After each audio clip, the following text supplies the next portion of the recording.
न केवल oil marketing की बात करेंगे बल्कि आज हमारे सहयोगी अनुराग शाह ने स्टील सेक्रेटरी नागेंद्र नाथ सिन्हा जी से भी खास बातचीत की है। आइए कुछ आपको अंश सुनाते हैं। आपसे यही समझना चाहेंगे, जो आपने स्टील सेक्टर के एक और नई पीएलआई स्कीम की बात कर रही है आज, तो उसका प्रारूप क्या होगा, क्या टाइमलाइन होगी और किस तरह से आगे बढ़ रहे हैं? देखिए, ये अभी एक्सप्लोरेटरी स्टेज में ही है और इसका कारण ये है कि हमने स्टील इंडस्ट्री के अलग अलग सेक्टर्स से जो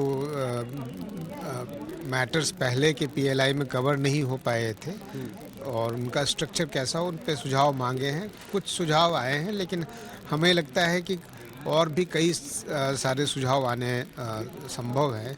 इनफैक्ट आज के में जब पीएलआई का सेशन हुआ तो ऐसा लगा कि इंडस्ट्री के कई लोग ये कह रहे हैं कि उनको इसके बारे में पूरी जानकारी नहीं है और वो अपना सुझाव देना चाहेंगे। तो we will certainly have further rounds of discussions with the industry, and let's say in about 2 months time we should be in a position to have a shape of the proposed PLI. And of course there is a process through which it goes, so it will go to the empowered committee headed by the cabinet secretary. First it will go to the DPIIT, and we'll place it with the empowered group of secretaries, and thereafter once they approve, then it will be taken up to the cabinet. So there is a process, and I'm not sure if